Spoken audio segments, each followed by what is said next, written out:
Hello, I'm Hildra Tague. Come join me in my classroom life. There will be infamous sayings of these my students, like famous sayings, but not quite so famous. Sometimes we'll have humor, ideas, inspiration for teachers and parents, or anyone who is interested in the well-being of children. Our motto for this channel is, we cheer them up when they need us, we cheer them on when they don't. It's the fall of the year, and so I decided it's time to talk about kids talking turkey. The gentle bite of fall is here, and the students at our small private school are chomping at the bit in their eagerness to celebrate Thanksgiving. As hard as it is to accept, learning still must go on. In reading, we've been studying phonics. One kid asked what to do when one customer comes between two vowels. I had to think a bit about that.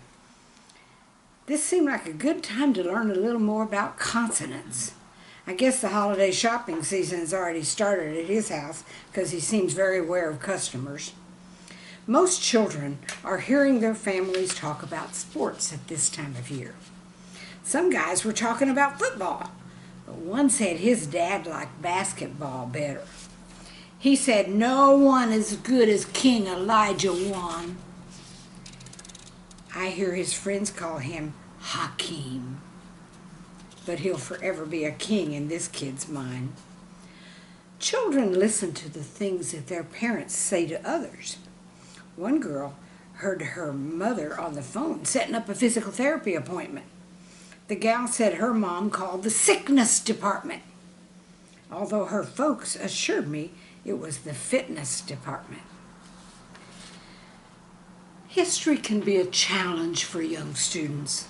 One scholar asked me about Thomas Jefferson, and he wondered where that Declaration of Independence was hung.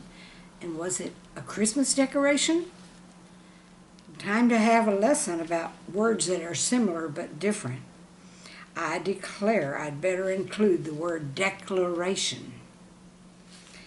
We decided to use the computer for that activity, typing the words, then using them in a sentence as a classroom game. One kid reminded another, "Don't forget to push the snack bar," before typing the next word. I reached over and pushed the space bar just to be doing. Fall was punctuated with a cold front. Children loved the brisk air in their winter clothes. I was relieved that school was not in session when I was informed that one girl's sister had a juicy nose. The students had a lot to report about the Happy Thanksgiving. It's not always easy to understand the traditions that people talk about this time of year. One guy wondered, why did our church choir sing "'Tis a gift to be sinful"? Because he thought church taught you not to be sinful. For the next week's plans, I think we'll all learn the song, "'Tis a gift to be simple." The students were chatting at lunch about things they did for fun over the holiday in addition to the feast.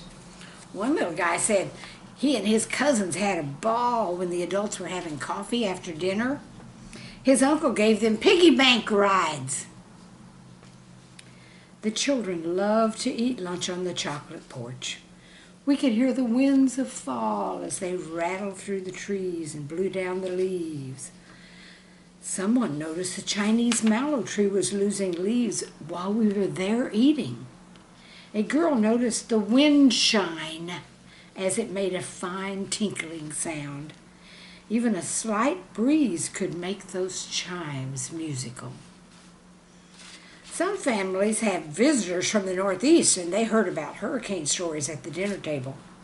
One boy was troubled by what he heard. His aunt said the insurance guy told them that some storm damage was caused by the axe of God. The young man asked his friend, "Did you know God had an axe?" I've gone to church for years and no one has ever told me that. I can't wait to tell my Sunday school teacher. The next week we studied homonyms, and I made sure to include the words ACTS and AXE. We even talked about storms and insurance. Usually I would not discuss acts of God as in insurance at school, but it seemed to be needed this particular time.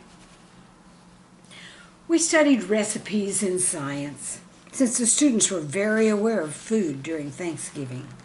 They wrote stories about their experience and included lots of instructions on how to cook the food for the feast. I learned so much. I'm sure I could tell Charlie Brown a thing or two. You need to cook the potatoes till they're sweet and turn orange. Green bean casserole looks cool when you add the bunions. I was also advised to stick a snack in your mouth before the prayer so you can last that long. And you need to leave the turkey in the oven for days and days till the calendar says it's Thanksgiving and time to eat. Here's hoping your Thanksgiving tastes as good as mine.